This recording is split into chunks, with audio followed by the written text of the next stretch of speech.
Austin, man, thanks so much for coming on the show here today. Really excited to have you on. Could you start by just telling us a little bit about yourself? Yeah, looking back at my life, I feel like I was destined for this career, although I was clueless for the longest time. And I say that just because I've been interested in watching movement since I was a kid. Yeah. Like I remember playing soccer, um, watching other kids run, and one kid, I remember this one in particular. He ran with his toes turned inward, Mm-hmm. and I hadn't seen that before. But he was blistering fast, and I was just very curious, like, does that make him faster or slower? And I had other competing interests, but then, once my volleyball career ended, I determined to stay within a realm of movement. Like I cannot sit behind a desk for all day. 40 hours a week. Yeah, and so someone graciously was like, "Why don't you get into strength and conditioning?" And I was like, "That's a career." Like I thought I had to do something with like all my friends were going to graduate school, so I just figured like nobody starts their career out of undergrad. Like that's silly. Right. But I was, I admit, I think I got pretty lucky. Like I was at the right PT clinic as an aide learning DNS, dynamic neuromuscular stabilization, when it was like first emerging 12 to 13 years ago, Yep. at least in the States. And then I got my first pro athlete like a few months after I got my CSCS. And once I realized I could help him, I was just like, it's just how deep can I go down this rabbit hole of helping people be more effective than they have been in the past. It was extremely rewarding that, this NFL veteran is getting results that he had not gotten previously from little old me. And like, I didn't know anything back then. I would not have done anything the same, but it was rewarding enough to keep going and keep going. Yeah. And that's basically led me to today. Yeah, that's awesome. So talk to me. First off, I didn't know you played volleyball. That's very cool. Did that, like, preparing for volleyball, did that get you into like physical preparation as a whole, or was it just that innate love of movement early on? Yes and no. Like I was afraid of the weight room in high school. Like I didn't join the football team despite being asked to be the kicker because they lifted weights. Oh wow. I didn't. Okay. I didn't join the basketball team because the tryout involved a 3 mile run. I was like, I'm not doing that. And so I joined the volleyball team because like everybody made the team from tryouts. There was no weight training. There was no expectations. Like it was. I mean, honestly, it's somewhat of every kid's dream of like you just go and play. Yeah. And that took me to college and briefly overseas, but the pain of losing in college forced me to figure out how do I get better. And I didn't know what to do in the weight room. And I, like so many other people, like, I don't want to look like an idiot. Right. And so like freshman year, I just rotated on machines. That's Yeah. all I did. And then, I went on T Nation. I had a subscription to Men's Fitness. I got a job at GNC, and like, I just got my feet wet a little bit. And then I became the unofficial strength coach at one point for the team because we weren't funded well enough to have one. So the coach was like, everybody has to work out with Austin twice a week. That's awesome. And I had no idea what I was doing. I was just like bodybuilding type stuff, basically. Yeah. And again, I laugh at myself because it's like, how was I so confused at my career at this exact same time? Because I was enjoying it. I enjoyed helping my teammates, like, just try to get better in the gym. Yeah. Okay. So last but not least, I love getting like the career path. So you finish, sounds like PT school, you get this first pro athlete. Talk to me, like, oh no, I didn't go to PT school. Oh no, you didn't. Okay, so you were just an aide in this clinic. I was just an aide. And okay. I saw how the sausage was getting made in physical therapy. Oh, like, yeah. That is not for me. Yeah. Well, me too. That's why I didn't go there. Yeah. Yeah. But I still have, a big passion for injury prevention more than Sure. rehab. There are Sure. plenty of people in certain stages of rehab that I'm like, go see my coworkers. I don't Yeah. want that. Yep. Nor am I qualified. Yep. But injury prevention and late stage rehab is like that is my wheelhouse. Okay. I like that. Me too. Me too. Well, let's riff on that, man, because one of the things that you know, just to give everybody listening some context, a lot of times I will ask the guest, "Hey, are there certain things you want to talk about?" Right? And they'll say, "Oh yeah, I want to talk about this one thing or these two things." And Austin gave me quite the laundry list of potential avenues. So instead of just like deep diving into one, we're going to kind of be broad and wide and touch on a whole bunch of different things. And one of the things that you mentioned, I know it's in your bio and you kind of mentioned along the way was this idea of really like honing in and trying to address non-contact injuries. So let's just Yes, start right there. Why is that such a big deal for you? because it prevents disaster. Like prevents surgeries, prevents careers being cut short, prevents people being cut from teams. And Mm-hmm. depending on where you are, that means like I was cut from a high school soccer team that sent me to volleyball. Like I'm kind of stoked with that. There are other people who get cut from teams, and that means they lose multiple millions of dollars or Yeah. the avenue for providing for their families. Yep. Um, and it's such a preventable thing. Yeah. I'm like so convinced. Can I tell you a story? I'd love a story. So here's I just like teaching through story, and this happened last week, 2 weeks ago. Is one of my athletes. She plays in the top Brazilian volleyball league in Brazil, Okay. and her shoulder was bothering her. She still played. She hasn't missed any games, but it's at that point where it's like it's kind of uncomfortable, and she's asking me to do something. And this is really where I think a lot of opportunity lies because I hope her staff isn't listening out in Brazil, but like I don't mean to throw them under the bus. They're doing the best they can with what they know. Yeah. They told her like, "Hey, maybe you should just rest," or "Hey, go foam roll some extra, today and tomorrow," or massage, or heat, ice, stim, or more like traditional internal external rubber Yeah. band routines for one's rotator cuff, like the Yep. standard thing.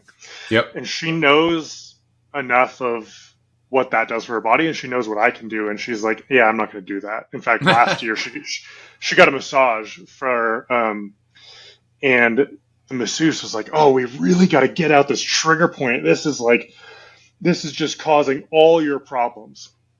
Afterwards, she calls me and she's like, "I can't lift my arm over my head." Yeah. And I'm just like, "Oh God." Yeah. Made it worse. So fast forward to recently, she's pointing basically to where the long head of her bicep inserts onto her shoulder, and she's like, "It hurts here, and it's kind Yeah. of uncomfortable when I go overhead." And for me, the most logical thing is let's start directly at the site of pain or where the shoulder hurts rather than kind of the cliche idea of like, don't chase pain, let's look elsewhere.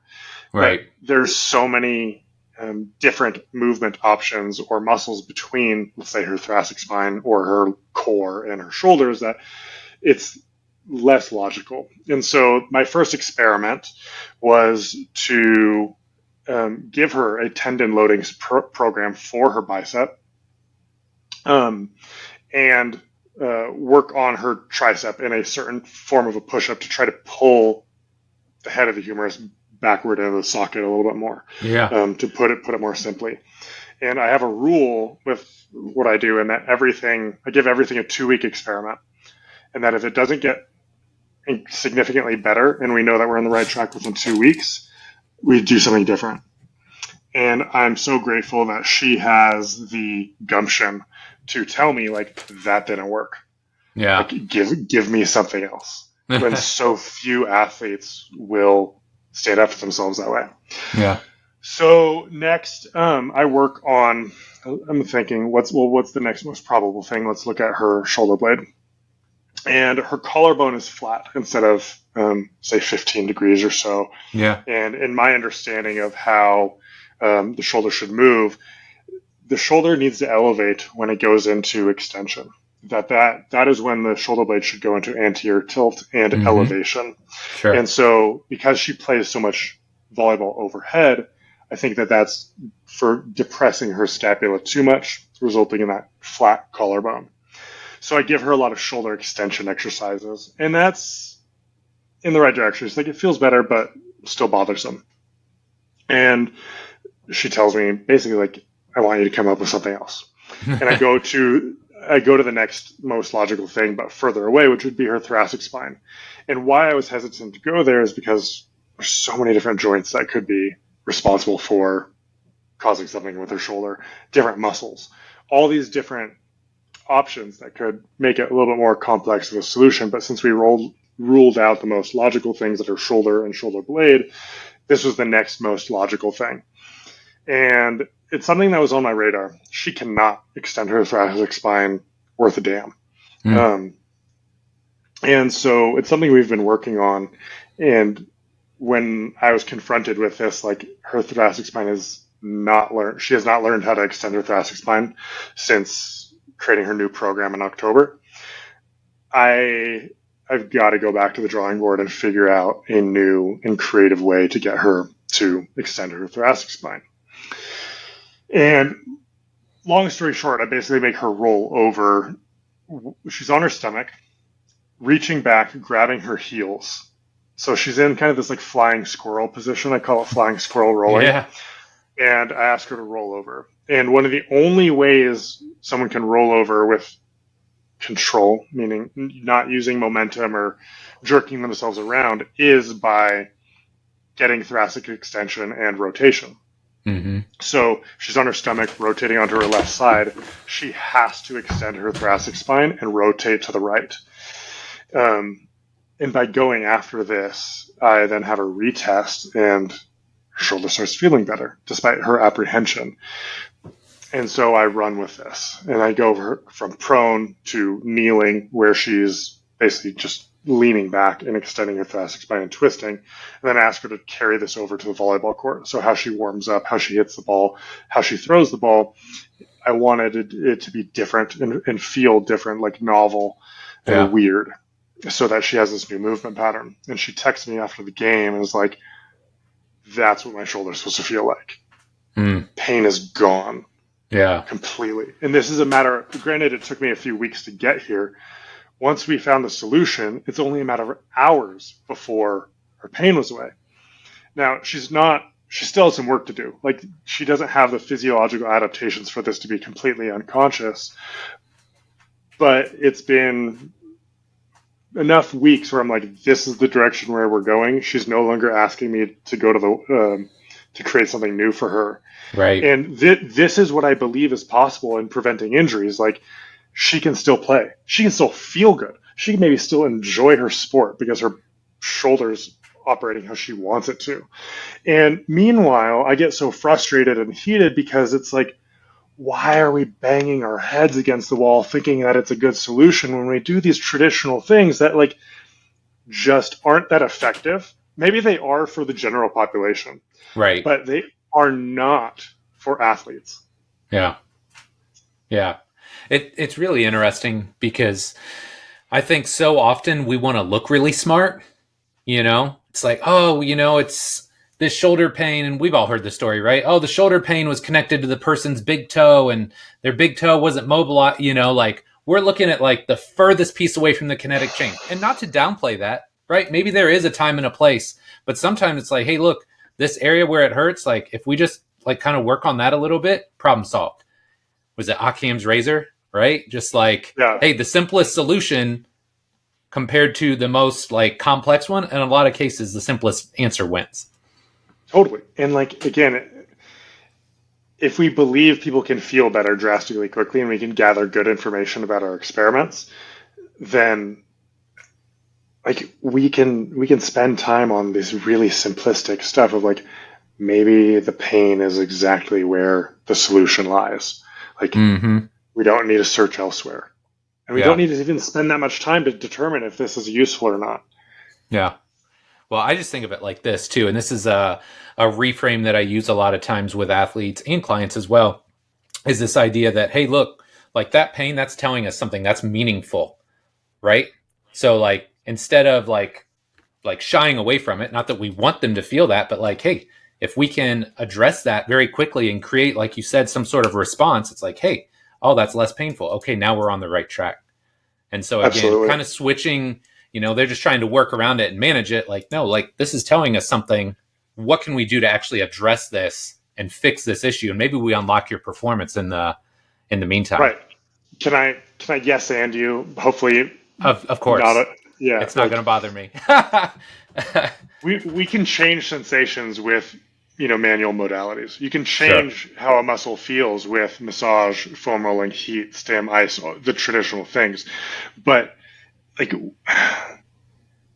okay, in case of emergency, like yeah, let's just rub some Tiger Balm on it so you can get through the game. Like Right. trust me, I know the cocktail of drugs that many NFL players are taking just to make it through Sunday. Yes. But at the end of the day, like the things that clearly like eat away at me is like, how do we make this adaptation permanent? Like we can't rely on a foam roller every day of the year.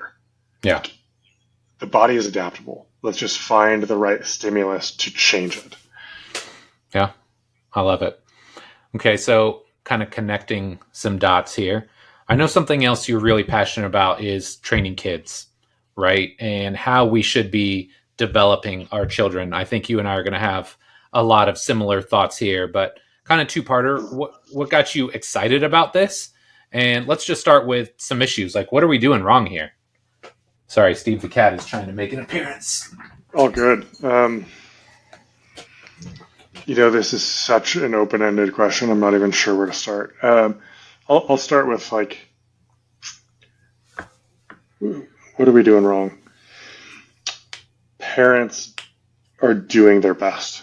And I'm not a parent yet, but I know it's hard. They're working to provide a great life for their kids and themselves. And those who can afford it want to buy the best practice and the best coaches that they can.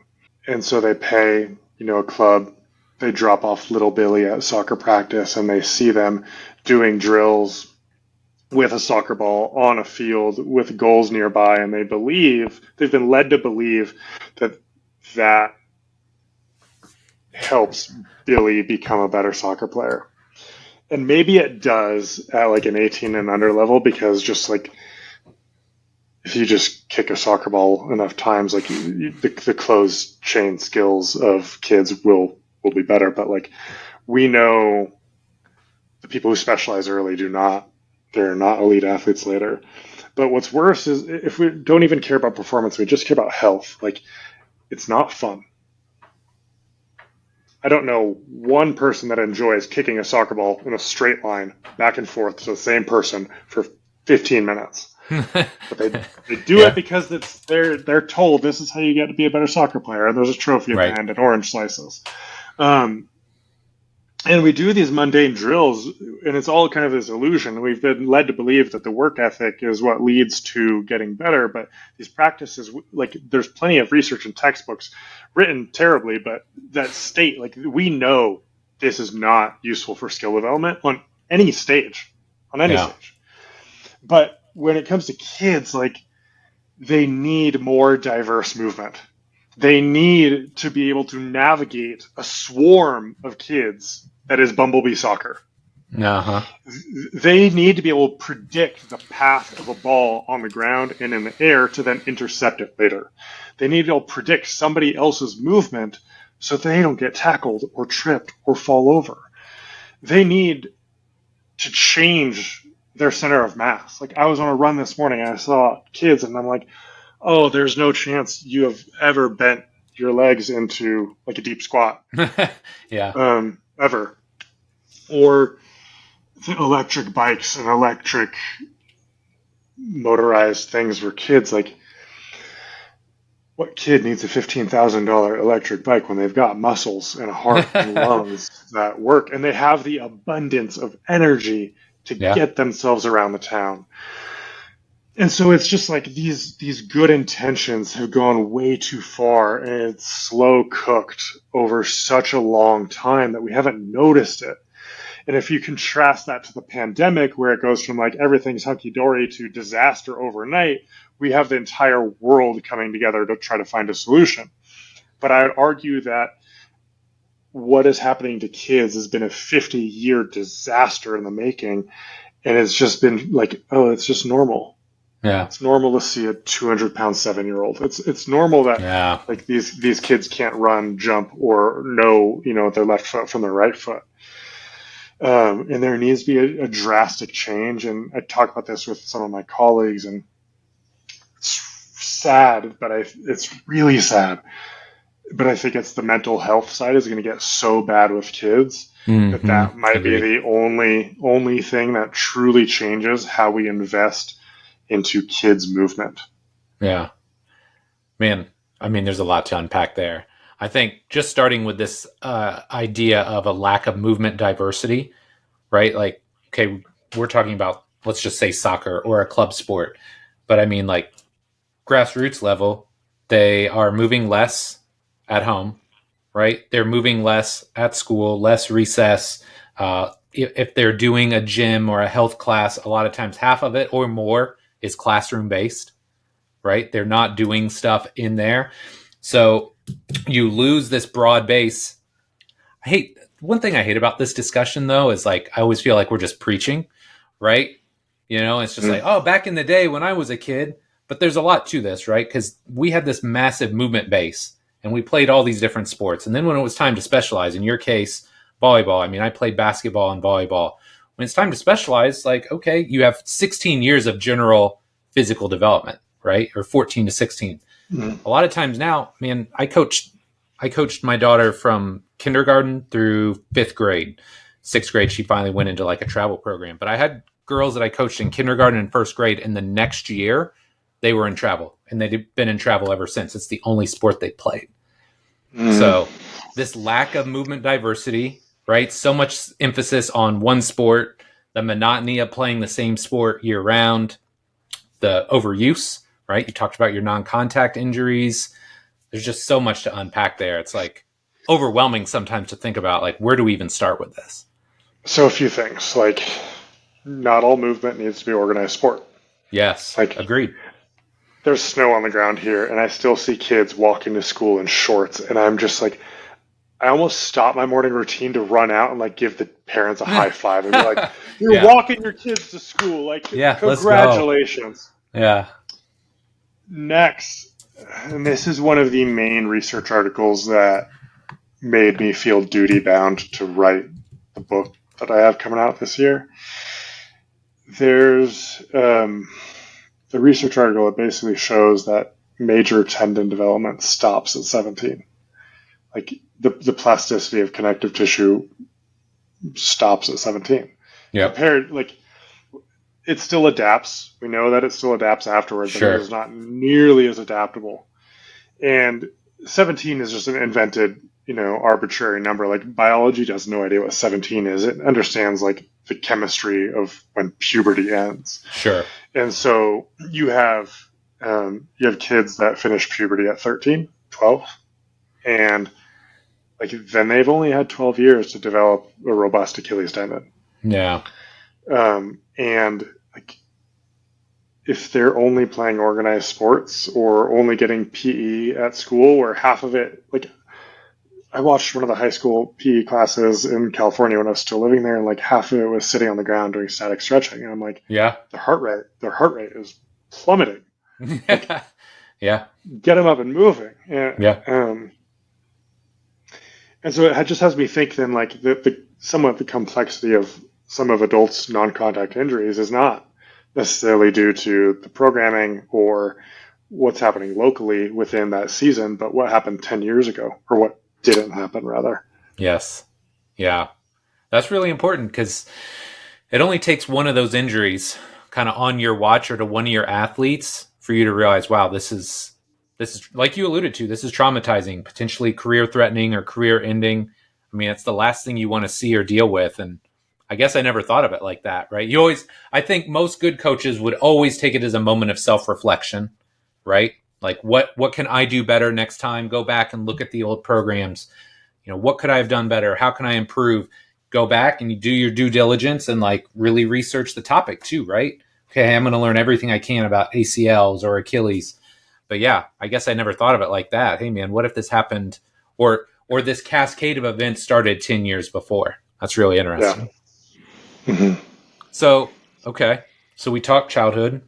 You work a lot with professional athletes. That's a big dichotomy, right? Two totally different ends of the spectrum. Talk to me Yeah. about what it's like working with professional athletes and maybe what you see your role as being with them. Because a lot of them, look, let's be honest, a lot of them already have a lot of the physical traits necessary to play their given sport. So what's your role in their process? Which question would you like me to answer first? What's it like to work with them, or my role with them? You can start with what's it like to work with them, and then let's go into what's your role in the process. They're normal people. I like Yeah. working with them because their problems are more interesting.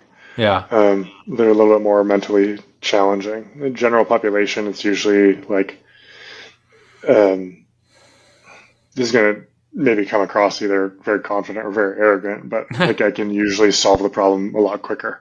Yes.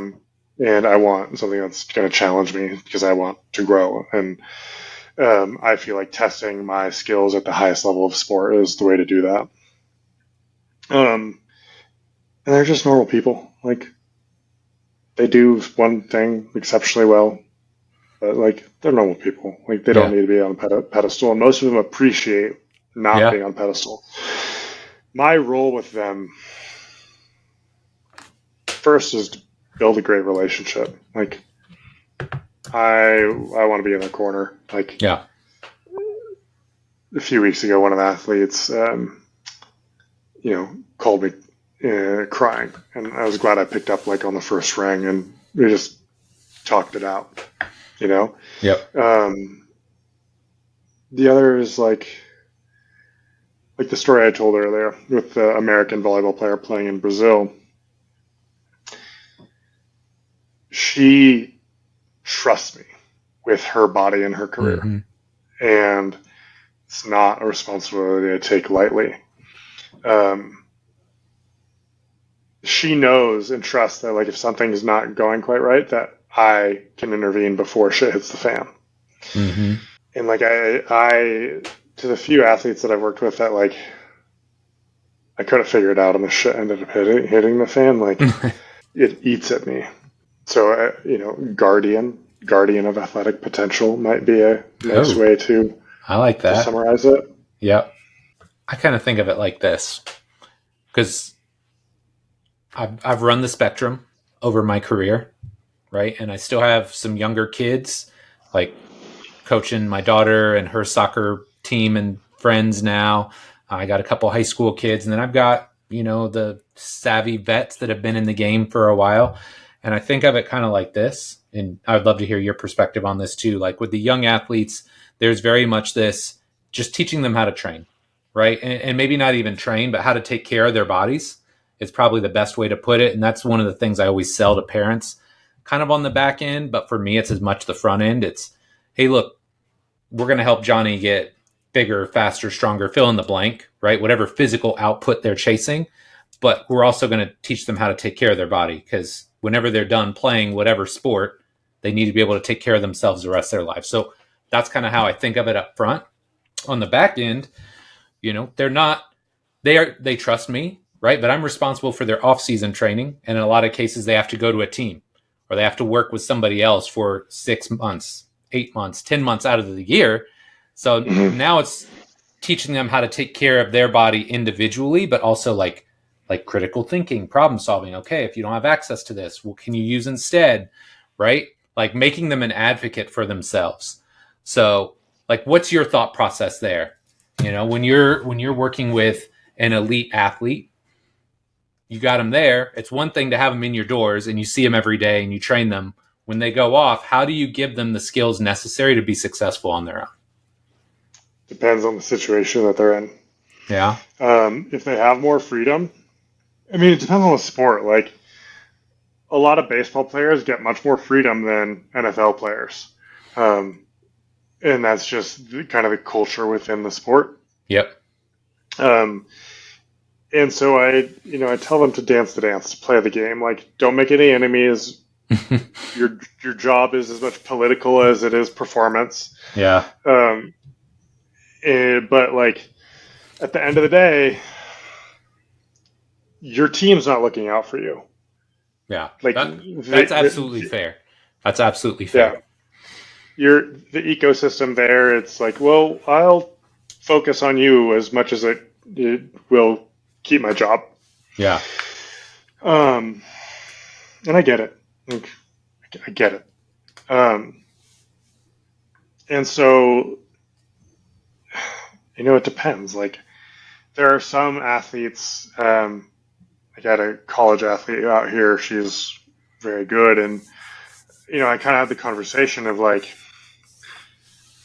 who's in control of your career, you or your staff of this college that you're going to leave behind, and you admittedly is not serving you to the best of your ability.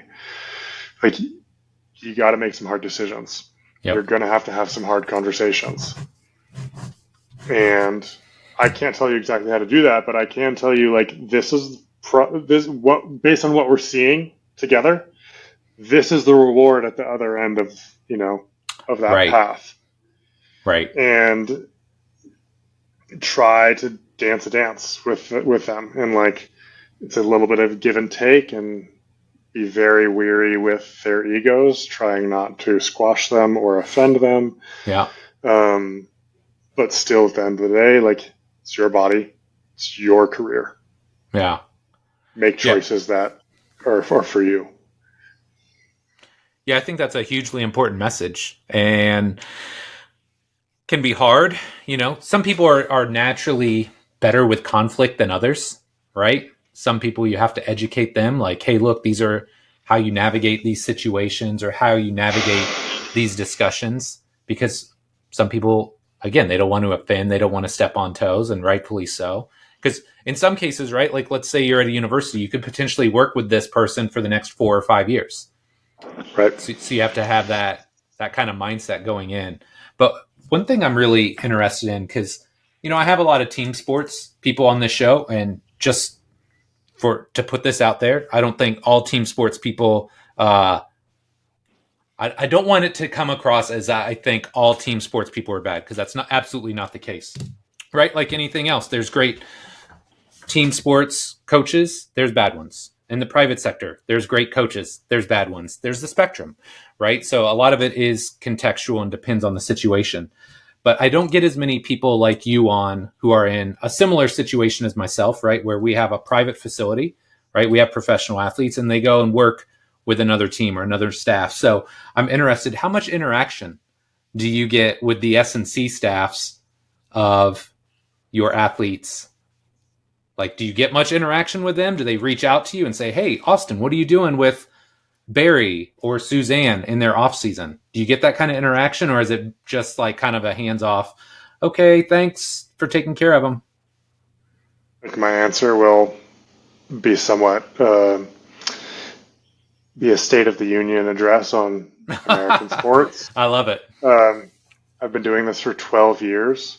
I've never been contacted once by an American staff member of my team. Are you serious? Never. Never. Wow. That's really bad. That's really bad. I'd say I'm batting about 60%. Sorry. One. I just remembered. One.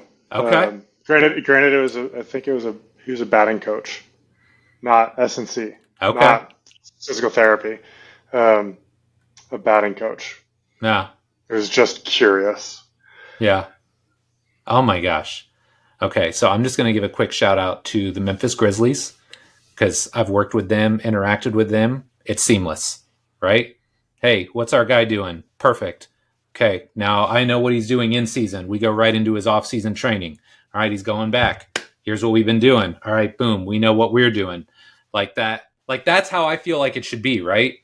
I've done that with the Grizzlies. I've done that with the Nets. I mean, that's out there. That's public knowledge. So it's not anything to be hidden. But man, I'm appalled by that.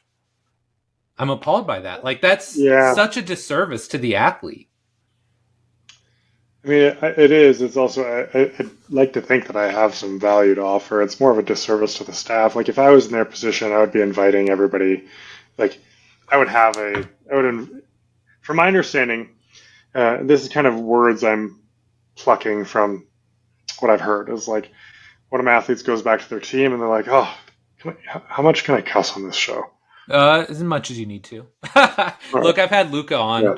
Nobody cusses more than Luca, and Don Saladino. He cusses a Uh, lot too.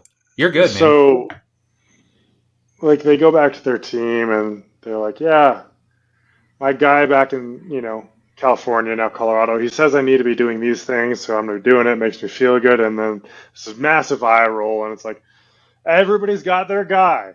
La di da. Like, this is what you're supposed to do. This is the team that you're playing for. Like, I don't care what frou stuff you're doing out in California. This is what you're paid to do. Wow. Um, it's kind of that attitude. Wow. And instead of, it's defensive. Yep. I'm trying not to, I really don't want to attack anybody. Yeah. I understand, like, jobs in pro sports are hard to come by. Job security, Yeah. Yeah, I get it. scary. Yeah. Um,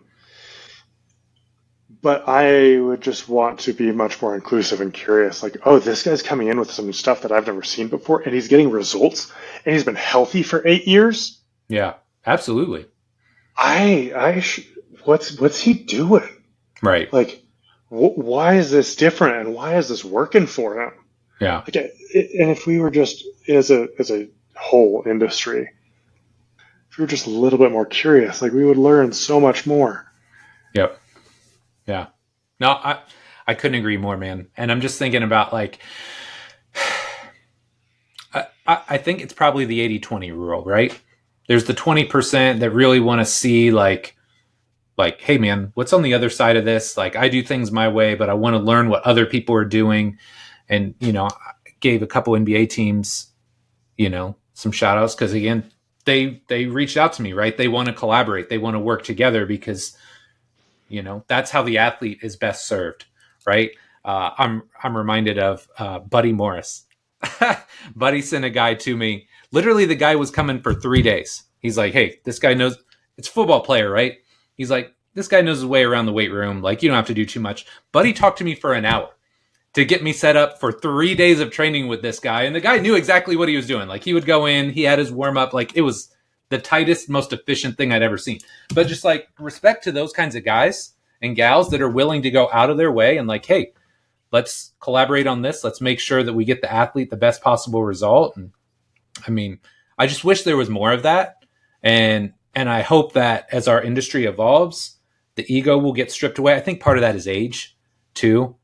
Like you said, if you're 27 or 28, nothing against that. I was there at one point as well, a long time ago. But when you're young and maybe you're in a high profile situation, maybe there is more of like a ego bravado thing. Like, no, I earned this spot. This is my job. These are my athletes. I think as you get older, there's hopefully a softening of that. And like, hey, look, it's not about me. It's not my show. It's not my team. It's like, I'm here to support these people. And I think if you have that mindset shift, that can be really valuable. Yeah, it's tough. Like, I don't know how I would behave if my job security was in the hands of somebody else. Yeah. Um, That's why we work for ourselves.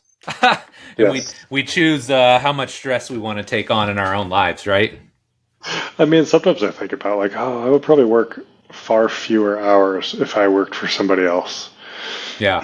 But I would much rather. I like what I do. I like the hours that I work. Yeah. Yeah. Okay.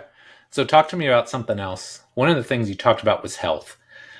And sometimes there's this opposite ends of the spectrum, right? There's performance and there's health, and they don't overlap.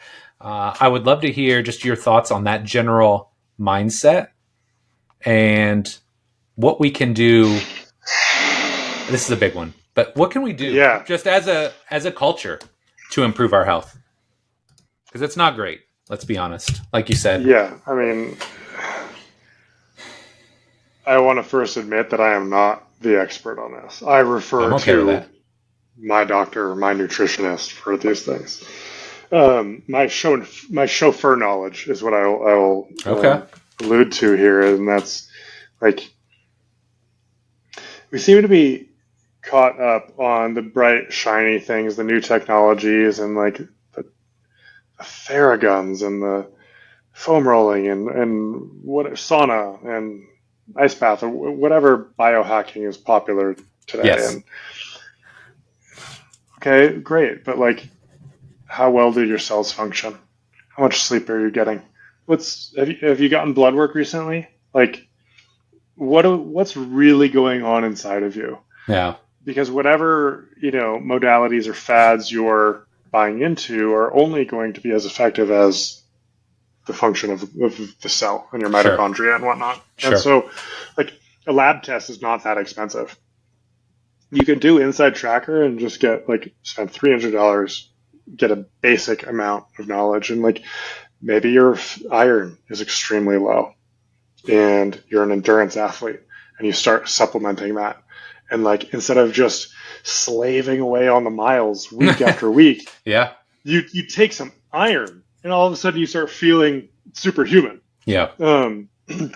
Or vitamin D, like Yeah. maybe the stress fracture was less about the volume and more the fact that you haven't seen the sun in months, Yeah. for whatever reason. Uh, I think there can be a lot said with just like some basic health knowledge, more on the health side, not illness medicine side. Yes. If you can find a doctor who is biased that way. But then like sleep, nutrition, your relationships. So like another thing that I wish was talked about more is two of my favorite studies, and I think some of the most important studies in human nature is like what lets people live the longest and what lets people live the happiest lives. And the common denominator is relationships. Mm. And then on like the intimate side, the partnership side, the Gottman Institute has done some research showing that if one partner shows contempt for another, the receiving person is like 16 times more likely to develop a disease. Oh my gosh. That's crazy. And so relationships, like no one's playing sports without them. Right. And I think it's a big lever to pull on for health. Mm. And performance as well. Like I've never met an athlete who got the most out of themselves for a coach that they hated. Very fair. Very fair. It's interesting because you talk about like the biohacking and do this and whatever is trendy and hot right now. It's kind of like training, right? Nobody wants to hear that you should use progressive overload, right? Take maybe some deload weeks, learn the foundational movements. They want to learn like the newest, sexiest exercise, right? And just put that every week times 52 weeks and you have like zero progress, right? Same thing with all the biohacking, right? Nobody wants to hear, oh yeah, you should eat like a well-rounded, nutritious diet, made primarily of whole foods, get enough protein, hydrate, get enough fiber, sleep 7.5 to 9 hours a night, go outside, actually see the sun, move your body regularly. Yeah. Like those things aren't exciting. So it's so hard to like sell Yeah. that. But it's what I people know, need. but that's the thing is like people need to be sold on it a little bit more. They need to understand like, oh wait, if I like just took some vitamin D, you mean I wouldn't deal with stress fractures all the time in a hypothetical scenario? Or like, wait a second, like fiber is important? Huh. I know. Wait, does pizza have fiber? What about cereal? Yeah, Well, I know. maybe it depends on the cereal, but like, and then what the health effects of that are, and how that can affect performance. And I think, and this isn't my job, thankfully, but I can start pushing it my athletes toward people who can then their job is to sell like Yeah. the effects of what that feels like, or what like sleeping well 90% of nights will Yeah. do for your performance and Yeah. just your mood. Oh, absolutely. Absolutely. Well, and that comes into too being in our space. If you're in a team environment now, especially if you're at a high level team, they've got everybody in house. right? For guys like us, there's an element of, okay, hey, I can't do all the things, right? Or at least I can't do all the things at a high level. So I'm going to do the training, but I need a nutrition person. Maybe I need a sleep or recovery expert, somebody that I'm teamed up with, a PT. Like, there's a lot of value in widening your professional network and being able to call those people in and use their resources when necessary to really like tighten the screws and help your athletes. Or just, I talked about people as high performers, right? Because I got some Gen Pop people who I wouldn't describe as Gen Pop. They're not just like trying to shed 20 pounds. They're Yeah, like trying to really crank things up. So like when you have those high performers and you have all these amazing resources, it makes it that much easier to really get them the results they want. absolutely. Like the information's there, it's available. Yeah. Like the internet is an amazing tool. You have to, granted, you have to find it, kind of like finding a needle in a haystack sometimes, but it's there. Yeah. Okay. So Some of it is low cost. yeah, agreed. All right. I got one more topic I want to touch on because this has been fun, but I really want to hear your thoughts on language. And what you wrote was really funny. It's like the people who study how humans learn skills write in impossible English. And that really made me laugh because, yeah, it's like we're talking about how to like better talk and communicate and interact with people, yet the writing that this person, it's awful, right? It's almost indecipherable, or it's not how any normal human would talk. So talk to me about just the power of language and how we can go about improving our language with our clients and with our athletes. I mean, getting clearer with words, written, spoken, mastering language allows so many different opportunities. There's research showing that like the more happy words you know, the happier you are. The more sad words you know, Yeah. the little more unhappy you will be. Yep. Journaling about your life goals or traumatic events both lead to healthier outcomes just by using words. We know like labeling emotions at the very basic level is really good for you. And then when we're talking about communicating ideas to another person, part of the thing that really frustrates me is these people write these textbooks. What's one of the titles I have right here? I'm sorry, can't You're find good. it, but Nonlinear Pedagogy and Skill Acquisition. Sounds like a real barn burner. Can't wait to This is a dive book into for, that. this is a book I assume is for coaches. Yeah. I don't know many people who understand and can explain to me what nonlinear pedagogy is, even Yeah. people in the industry. Yeah. And when a writer is communicating to other researchers, use all the jargon you want. Sure. It's great. The other person understands it. Yeah. But we're not talking about quantum physics here. Yep. We don't need the jargon.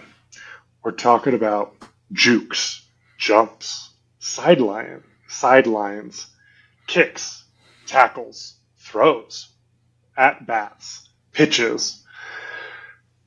We have the words already available, and they're more simple with fewer syllables, and they get the point across. But it comes back to a little bit, I think, of what you were talking about earlier, where people are insecure and they want to sound smart. Yes. So they use big words, and then people receiving those words don't want to seem stupid, and so then they don't ask questions.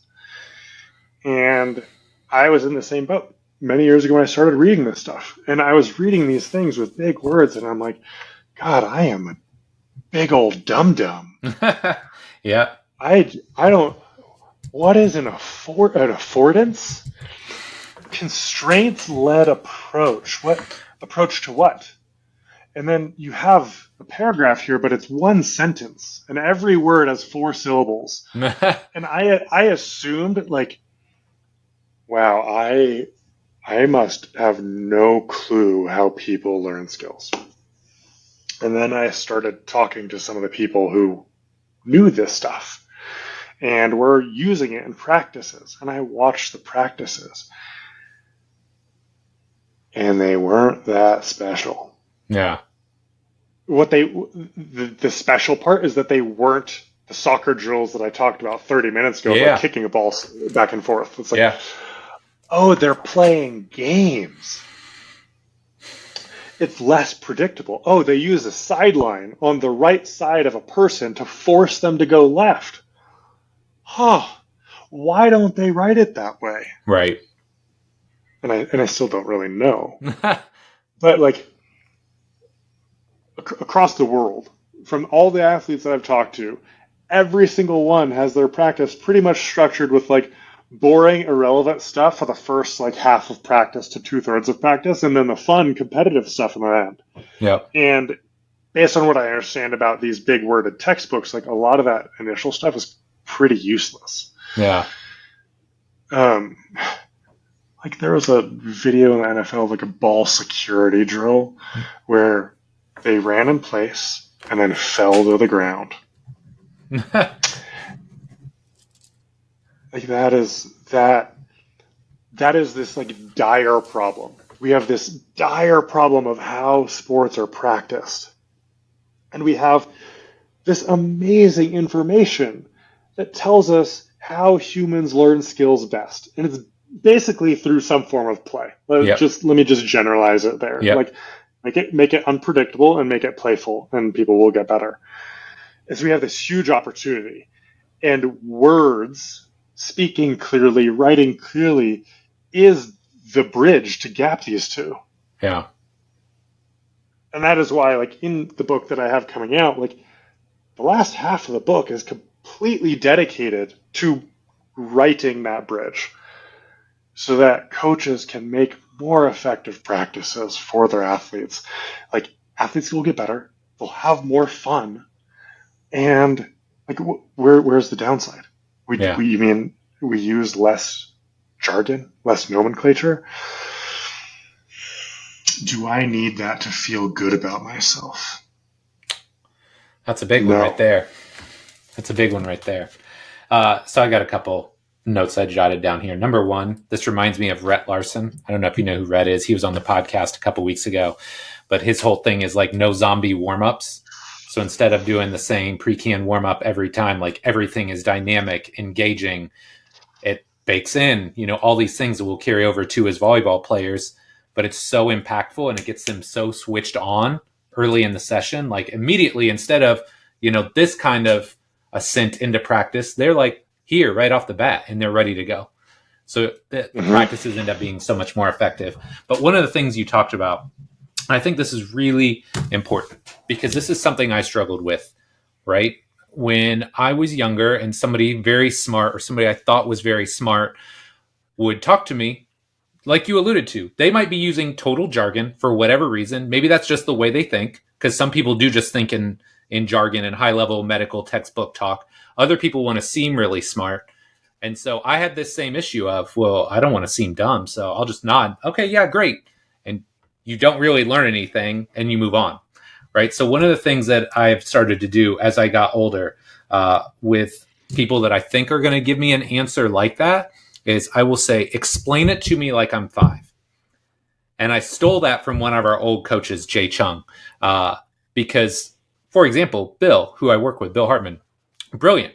His brain thinks totally differently than mine. In a lot of cases, we end up in kind of the same ballpark, but the way he thinks, the way he explains things are totally different. So that's the way I have him try and explain stuff to me. Like, hey, don't talk the way you think.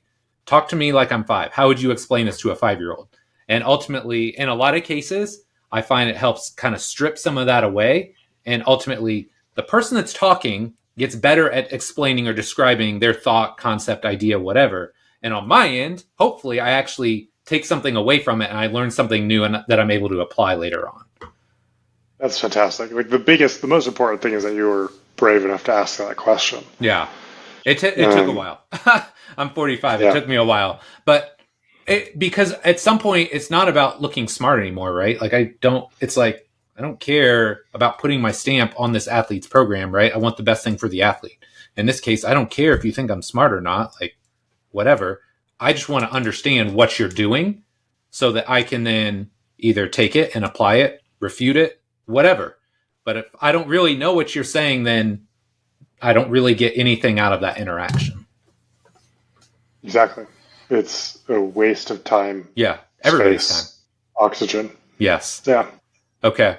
So, big question time. And I ask everybody this, so I'm interested to hear your answer. If you could alter the space-time continuum and give young Austin Einhorn one piece of advice, what would it be? Your hardships serve you. Keep going. I like that. Is there one in particular or just all of them? Um, I'd say all of them. Yeah. They make you who you are, right? Yeah. That's another lesson I think sometimes takes you a while.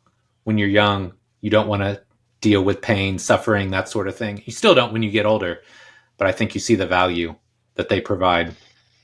Yeah. Like, so if you want big questions, you ask big questions, you're going to get big answers. My mom died when I was 15, and I had some help along the way, I will admit, but like I was kind of on my own after 18, Yeah. and that was some of the hardest times of my life. Yeah, I bet. But looking back, I'm very grateful. Yeah. And I would have appreciated like a little bit of certainty in a very uncertain time of being like, you'll be okay. Right. Yeah, I like it. Okay. Last but not least, lightning round. 4 fairly short questions. Your answers can be as long or short as you like. Number 1, talk to me about the book. First off, what's the title? It's not like the pedagogy of non-linear. No. What's it titled? What's it about? Anything. The Evolved Coach. I like that. It's called The Evolved Coach. The Extinction of Non-Contact Injury and Evolution of Performance.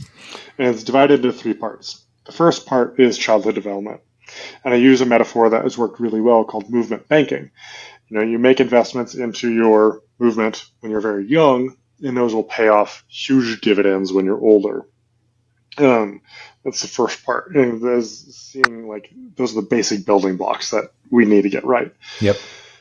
Next is going to be kind of a myth busting chapter where to use an Australian term, I take the piss out of a lot of our common fads, and I make it very playful and silly, and hopefully people can see the humor in our actions. And then I talk about kind of the main methodology that I use, which is the evolved coaching stuff, where I use evolution as the backbone for how I work with athletes and how I evaluate them. But words are not the best medium to teach that, so that's where I tease it a little bit, but that's where my courses really shine, in person and online, where I can show people how people devolve their movement and how you can evolve it. And it's really how movement has evolved for the last hundreds of millions of years. And then part 3 is kind of combining that, where it's like, how do we incorporate movement quality into better practices with skills? And in that, I decipher the lexicon of skill acquisition science into normal people language, and offer a few insights along the way, so that people can leave the book not only having enjoyed it, I think I wrote it very well, and it's a beautiful book as well as informative book, but understanding the complex problem that is non-contact injuries as well as in performance. Yeah. And feeling empowered that they can make a change in their life or their lives of the clients they're working with. When does that come out? We're hoping for April. Okay. I've had basically I'm at the finish line and then got a snowball to the face. It's never good. It was just self-publishing a book is one of the hardest things I've ever done. Writing the book's easy. Oh, yeah. It's just so many things that are out of my control that have cropped up along the way. I thought I was going to be out in February, and then snowball to the face, calling an audible. We're thinking April, May. Okay, very cool. I'm excited. I'll definitely check it out. Number 2, how's Loki? Talk to me about Loki. How long have you had him? Oh, he is 7 months old as of today. Okay.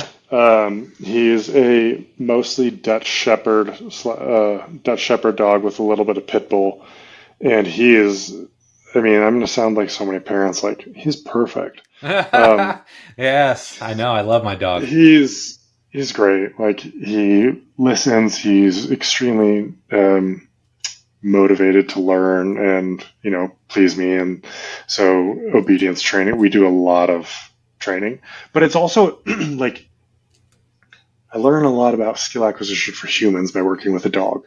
Yeah. Okay. So like, I don't really care for the tricks of like bang and roll over and Yeah. like all these other things. I want him to be a very obedient and well-behaved dog with like good manners. Yeah. So let's take the instance of just him lying down. And here, it's mastered. There's no distractions. Like this is the controlled practice where he's just learning how to lie down, and then I Yeah. want him to stay there.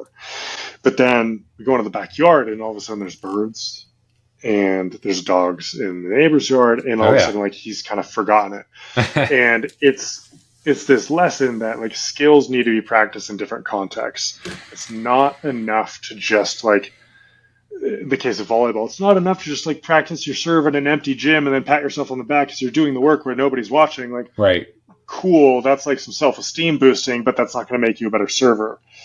Like, you have to do it in different contexts, not only physical context, but different emotional contexts. So, one of his best doggy friends came over yesterday, and we're working on his lying down, and like he's so ramped up that he doesn't know I exist. And so I have to take like the really high value treats, put it in front of his nose to remember like, hey, come back down to reality. Like, I'm only going to open the door for your friend if you lie down. Right. And then he works on that skill, and it's just reminding me how much more complex skills are in mammals, if you will, than what we perceive to be. And then it's still not even that complex. Just like try the same thing in a different way Right. each time, or a different context, whether it's environmental or emotional or conversational. All of those are very useful reps for mastery. Yep. Oh, that's good, man. I like that. Okay.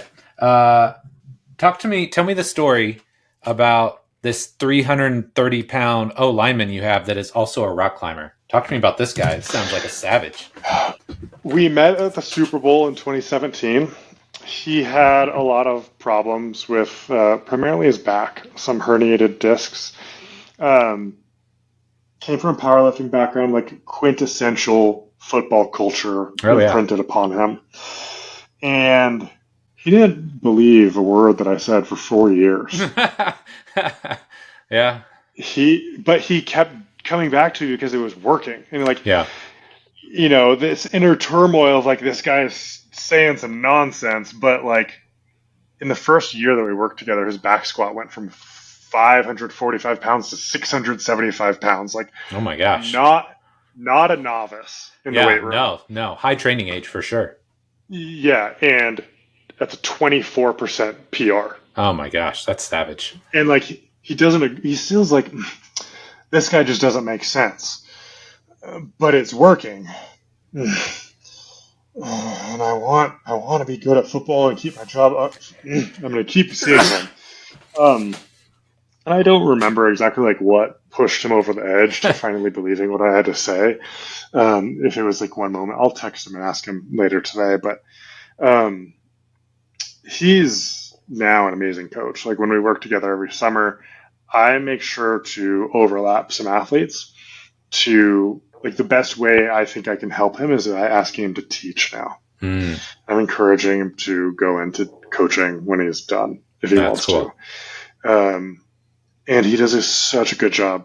And the other athletes, like, listening to him, it's kind of like, I'm like, well, yeah, when they hear Wes talking, like, oh yeah, Austin always says that. I guess I should listen, kind of like their parents and kids conversation. And he just loves climbing. And I think that his passion for climbing really helps him with football, not only from a physical preparation standpoint and like what it's done to his grip and his arm strength. Oh my gosh. The dude gained 15 pounds of muscle when he started climbing regularly. That's crazy. Just supporting that much weight. I mean, yeah, that's ridiculous. On his fingertips. Yeah. It's unbelievable. Like, I'm 220-ish, and I have a hard time doing what he's doing. I can't imagine wearing 100 more pounds. Yeah. And so when he'll eventually just pursue climbing when he is eventually done with football. Wow. Yeah. I've got a race car driver that loves to climb as well, but he's a $155. He's got the exact. I'm like, dude, if you didn't race cars, you would be ideal at this. Like, because he's got the frame, wiry.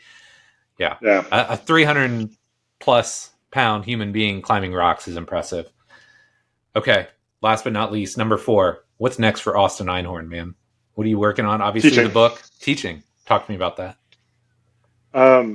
Like I said earlier, like working with elite athletes is challenging me, but the next challenge, the things that's exciting me more is teaching. Like, how can I combine these things that I love, which is language, relationship building, and preventing injuries while enhancing performance, and how can I help more people do that? Yeah. And like, how can I make teaching fun? Like, I want to build deep relationships with people over a 3-day course or an 8-week online mentorship where people leave feeling different than they do from any other course. That they're like, I am so much more capable now. Like, Yep. My athletes are getting better faster, and some of them like asking me to be on a retainer because they think I'm so valuable now. Like, that's cool. For the effects that I want to have on sports, I can't silo myself to just working with athletes. Like, I enjoy teaching, and it's been really effective for myself and all the students that have attended my courses. And like, I can move the needle a little bit. And even if it's just a couple hundred, a couple thousand athletes maybe that are able to keep their careers, yeah, are able to prevent surgeries, are able to get PRs. Like, oh, it's so worthwhile. It's so meaningful. Like, right. And it's so fun for me to test my skills that way. It's enticing. The questions you get from coaches tend, not always, but they tend to be a lot more evolved. They understand more of the nuance. They understand just more of kind of where you're going with things. So to be able to take something and explain it to a coach is a lot more challenging than it is to explain it to most athletes.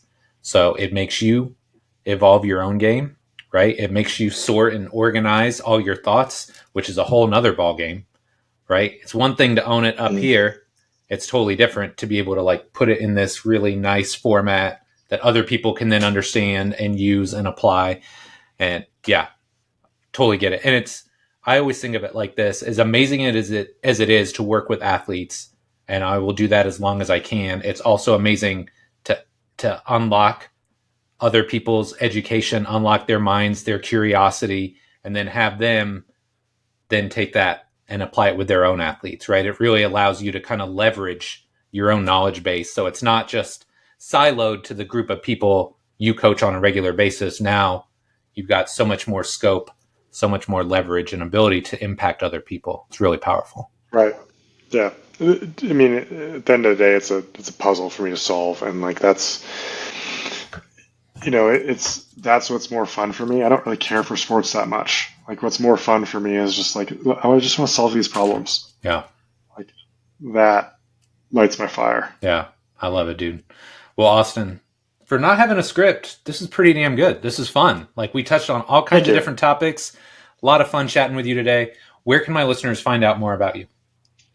Instagram would probably be the best, and that's just at Austin Einhorn. If you are interested in the course or that will be theevolvedcoach.com.